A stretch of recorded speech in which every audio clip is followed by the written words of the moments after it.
For a while, Mao ceased to be. Only a glorious bloodstain remained of his brief existence. No afterlife, no memory, no nothing. And then something inexplicable and disappointing happened. Mao snapped back into existence, dying on the ground next to that stupid vacuum bandit. Was he doomed to repeat the experience of his death over and over? Oh, no, I guess not. And then poof, he appeared again outside the hub, as if he had never left in the first place. Mao couldn't remember the details, but he was quite sure that he died somehow, somewhere, and that household cleaning appliances were strangely involved. He thought for a minute that he might be a cat. They have 9 lives, after all. Nah, too ugly for a cat. His surroundings were vaguely familiar, as was the feeling that he should be heading north to a lush valley where there were beautiful mermaids and ice cream cones.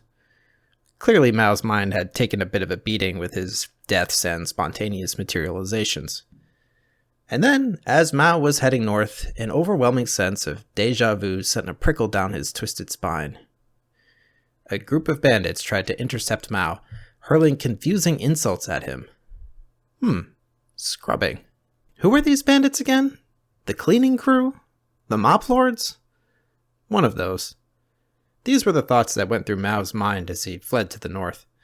This time, though, he ran with a greater sense of confidence, feeling like, somehow, he knew the lay of the land. The mop lords struggled to keep up.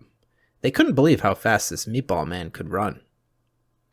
Mao was getting away, and even better, he could see that there was a town called Stack in the distance. If Mao could get there before the mop lords got him, maybe the guards could help him out. It was going to be a close call. The bandits were almost on top of him, but Mao could see the city gates. He just needed to make it over this one last, cinnamon swirl-looking hill. At last, a friendly face. Mao was so happy to see the guard that he almost bowled him right over. The plan was working. Mao was going to relish this. He got right up close to the edge of the fight so he could watch these stupid bandits get swept up into the broom of justice.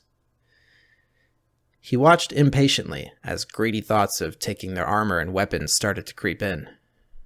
You know what? This is too much fun, he thought, and he lumbered over to one of the bandits who was barely clinging to life and gave him a good whack with his lousy stick.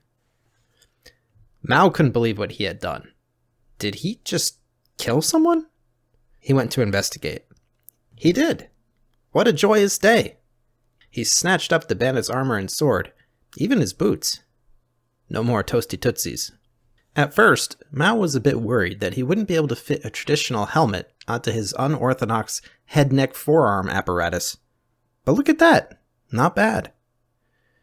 With his new gear and incredible luck, Mao was full of confidence as he strode towards Stack. He walked up the steps and approached the guards. Would they let him in? Was he legal? Who knew? Oh, love and devotion. That sounds nice. He nudged his way past the guard into the town. Mao quickly headed towards the bar because he knew that's where the cool people hang out. He had a chat with the barkeep and, would you look at that, he had stuff to sell. Those bandit boots went for a decent price.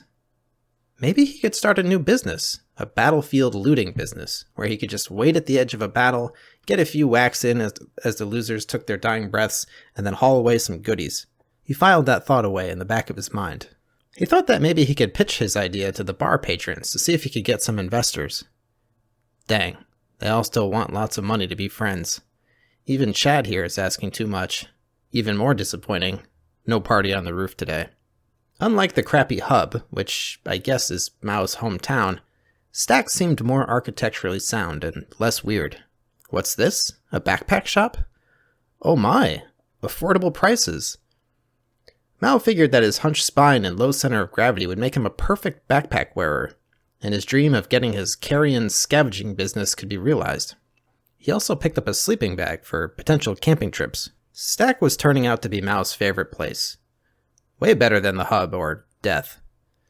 But he knew he had to keep heading north. That's where the mermaids and ice creams were. So he set back off with his new backpack and pretended that he was in one of those classic Rocky training montages. Mao relentlessly ran northward. He could make out what looked like the green edges of the lush valley. Or is that green the toxic radioactive kind of green? Hope not. On closer inspection, he still wasn't sure. Where he expected lush grasslands or jungle, what he found looked more like a rocky, lichen-covered steppe. There was a river. That's good news. Must be where the mermaids live. There really should be music for these sections. Mao kept moving north in the hopes that he could find easy access into the valley.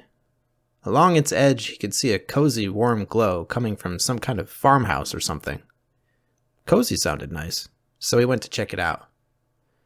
Since it was 2 a.m., Mao figured it would be rude to knock, so he kind of snooped around and did some browsing.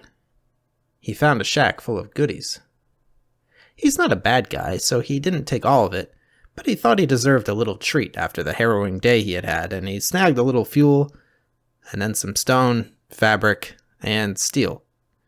You know, the kind of junk you throw in a shack and forget about. Victimless crime kinds of things. Mao was definitely going to put his carrying capacity to the test. At last, he was entering the not quite lush but definitely not radioactive green zone. It's a good thing he picked up those boots. Lots of stones and prickly things. The morning sun was making its appearance as he approached the river. The mermaids will probably look really cool in this lighting, he thought.